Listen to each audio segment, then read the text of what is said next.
Alright guys, so I appreciate the 12 of you that actually turned in your quadratic word problems that were due on Friday. I'm going to go ahead and do a video showing you how to do these problems.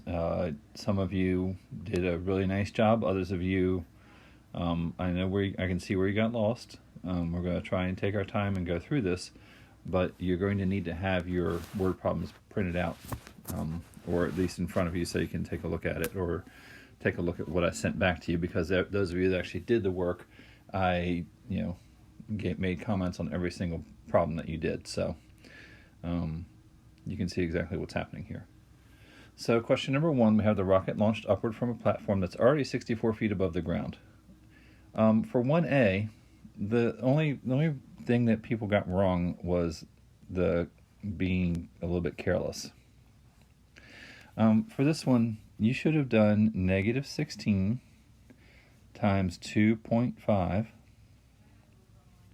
squared plus 48 times 2.5 plus the 64. And if you're careful, then it's just 84 feet. So you're 84 feet off the ground.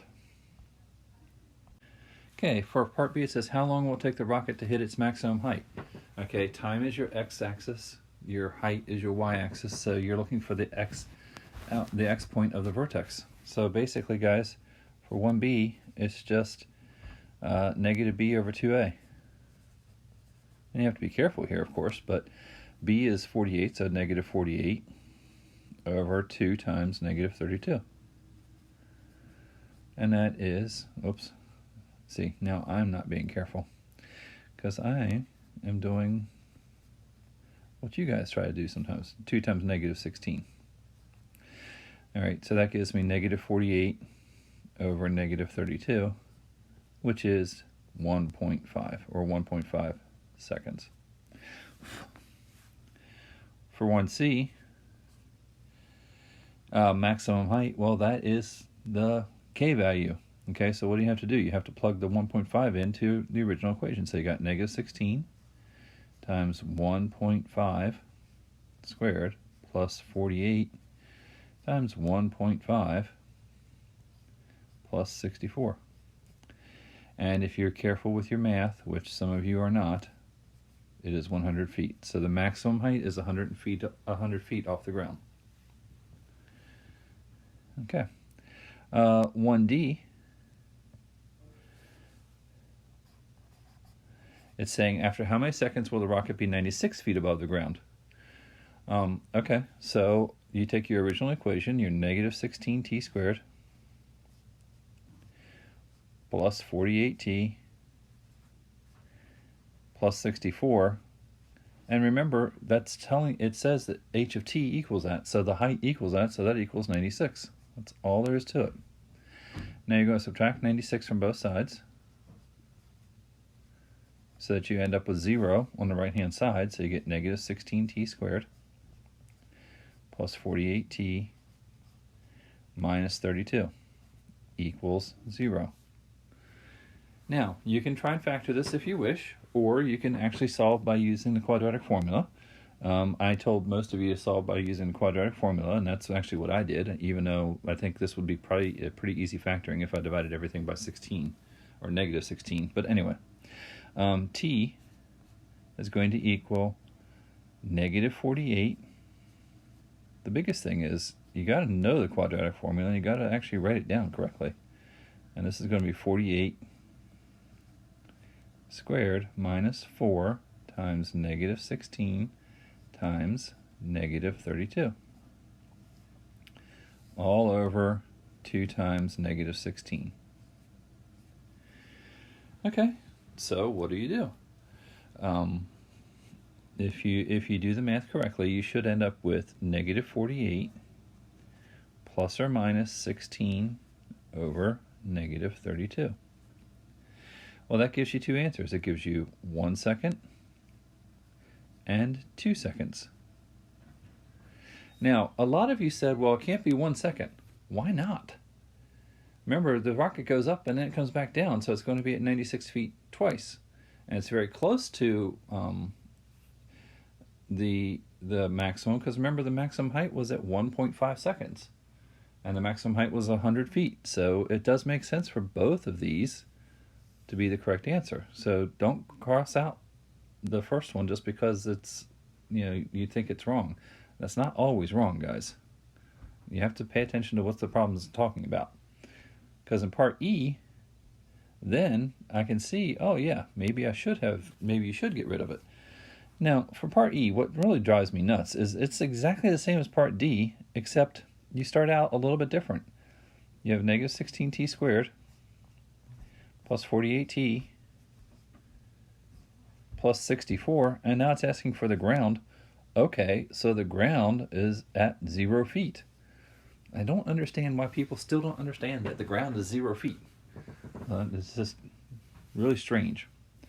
All right, so once again, use your quadratic formula. T equals negative 48 plus or minus the square root of 48 squared minus 4 times negative 16 times 64 all over 2 times negative 16. So when you do this work, you should end up with T equals negative 48 plus or minus 80 over negative 32. Well, that gives you two answers of negative 1 and 4. Now, this time, it makes sense to say that negative 1 doesn't make sense because we don't have negative time. Okay? So it is negative, so we do get rid of the negative 1, and it also, the question says, how long will it take for the rocket to return to the ground? So it's going to take how long? It's going to take 4 seconds to get to the ground. Okay, it can't take negative 1 seconds. And it kind of makes sense that 0 isn't an answer here because it doesn't start from the ground. It starts from what? 64 feet up. All right, so that's the answer. That's the answers for number 1. Now number 2. Number 2, I'm really frustrated with A from you guys. I mean, I understand that some of you actually got this, but guys, remember these are all parabolas. They have either a maximum or a minimum. You guys are so used to dealing with maximums that you forget that minimums exist too. How do I know that this has a minimum? Well, first off, the problem says the price in dollars of stock A over a 12-month period decreased and then increased. So that means it looks like this. It goes down and then it comes back up. Right? And I'm looking for my minimum. Now also look at the function. A of x equals 2.25x squared. 2.25 is your value of A. Which way is this parabola going to open? It's going to open up. So we're going to have a minimum. Okay? You're still, and now also it says, and then for part A it says, what was the minimum value of the stock A over the 12-month period? But we want to find the what? The minimum value of that is is at the vertex.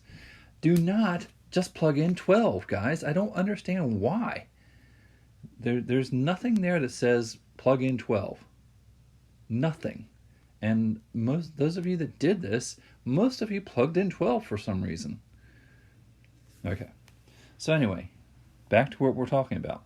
It says, what was the minimum value and when did it occur? All right, so I need the vertex. I need both parts of it. So first off, we have h, which is negative b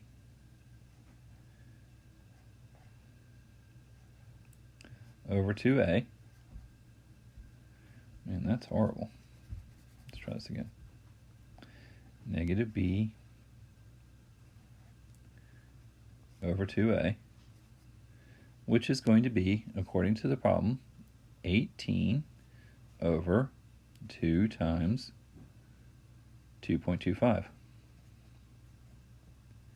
which is going to equal 4. So the x value, or time, is going to be 4 months. Okay, and then how do I find k?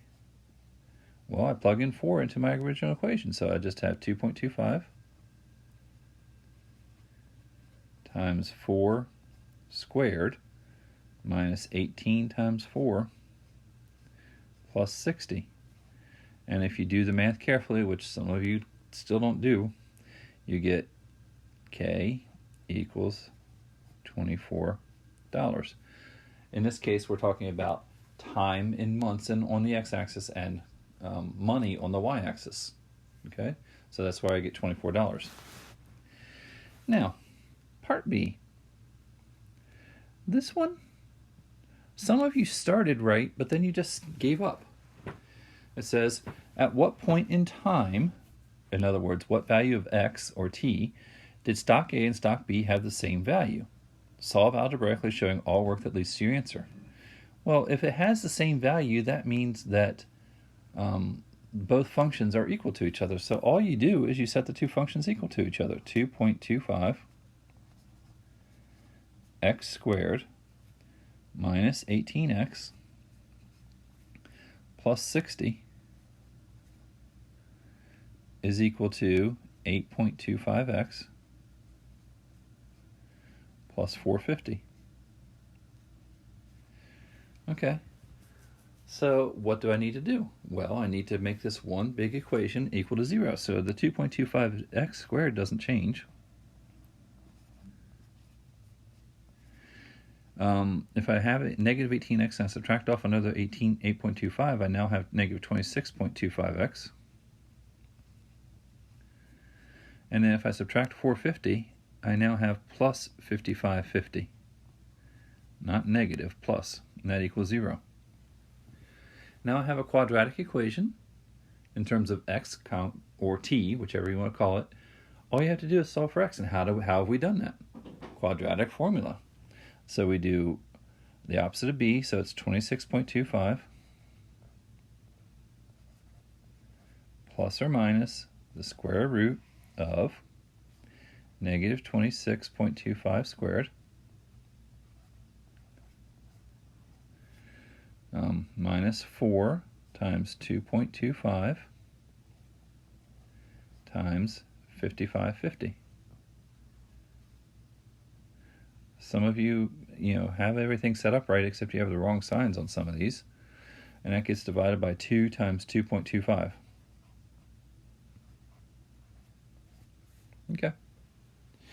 Now, the math on this, you actually have to do the math, okay? You can't just, I know a lot of times I say, give me exact answers. Well, if you read number 1, and I know it didn't say it per se on number 2, but it meant for the whole thing. It said round to the nearest hundredth. Okay, so I have 26.25 plus or minus 13.7. Now I did this out to the nearest thousandth because I was going to round my answers. And this is 4.5, by the way, not 5. All right, so what do I have? That ends up being 8.89 months to the nearest tenth, or hundredth, sorry, and 2.77 months to the nearest hundredth. Okay, that's when those are the points in time when the two functions were exactly equal. Two places, both places. If you put these numbers back into the original equations, you should get the same value of y. Somewhere around the $77 mark, I think, but that doesn't matter. It's not asking you what the value is. All right, so for part C, during what time was stock B worth more than stock A? Well, guys, if you think about this, here's stock A. This is what it's doing. And stock B is doing this thing because it's a linear function. So we just found these 2 points. So where is stock B worth more than stock A during this time? Well, what are those 2 points?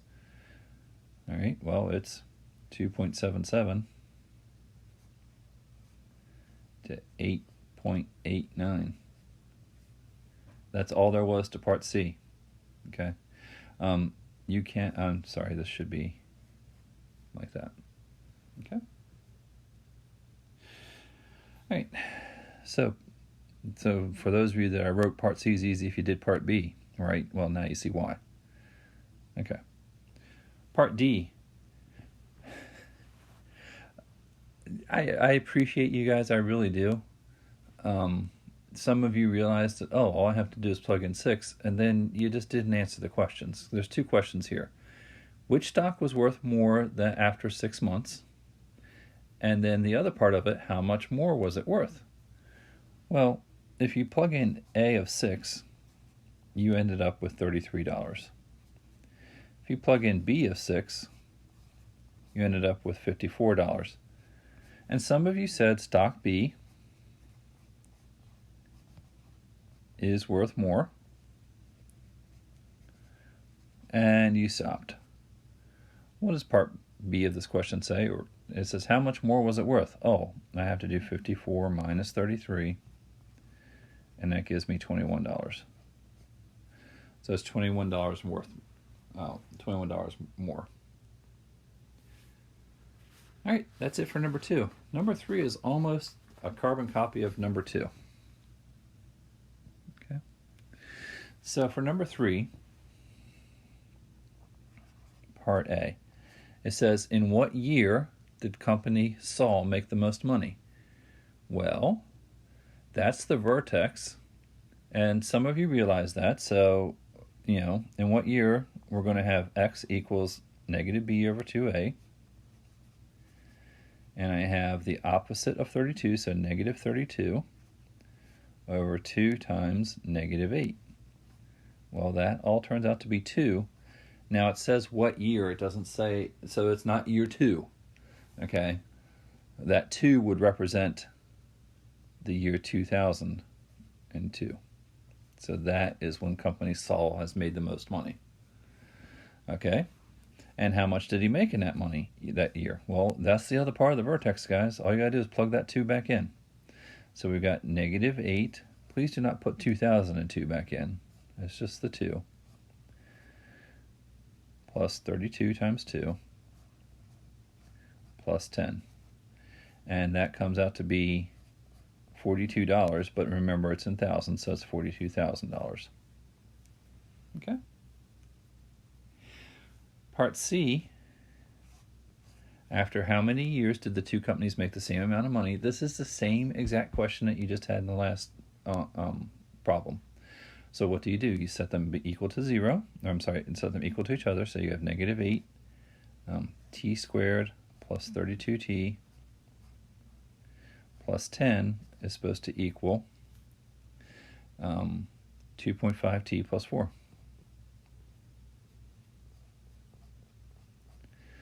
And from there, we have negative 8t squared. We do some subtraction, we get 29.5t. And we get plus 6. Some of you wrote negative 6. I don't understand that. Okay? Then use the quadratic formula. All right, set it up properly. And you should end up with this, and after you do the math, rounding properly, you should have negative 29.5 plus or minus 32.59. Again, this is after using quadratic formula. I'm not writing it all down now. Over negative 16.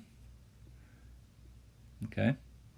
And that gives you 2 answers. You should get negative 0.193. And you should get positive 3.88. Well, which one of these 2 makes sense? Again, we're talking time. Negative 0.193 doesn't make any sense. So 3.88 years is the only time that's positive where they make the same amount of money. Okay?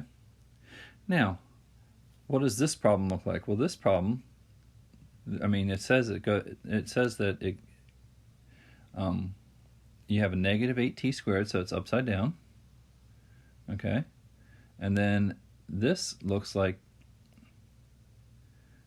looks like this. However, time kind of starts here. Okay?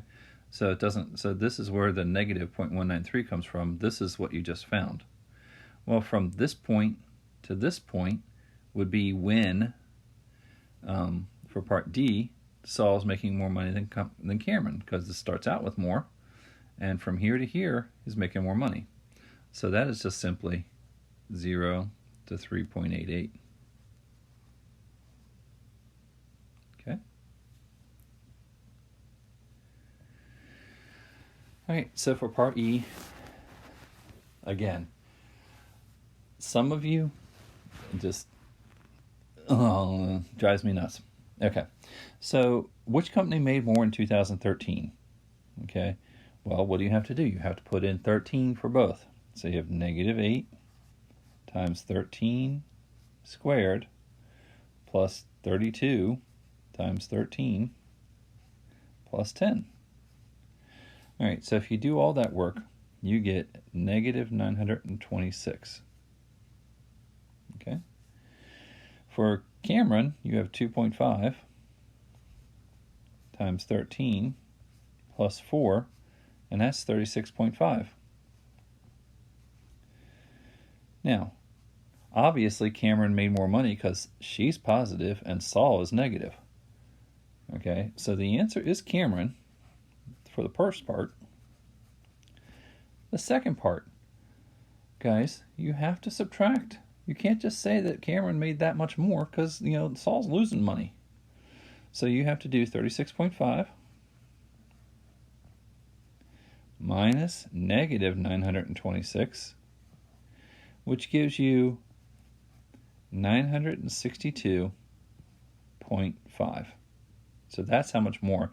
And remember, that's in thousands, so it's 962,500 more.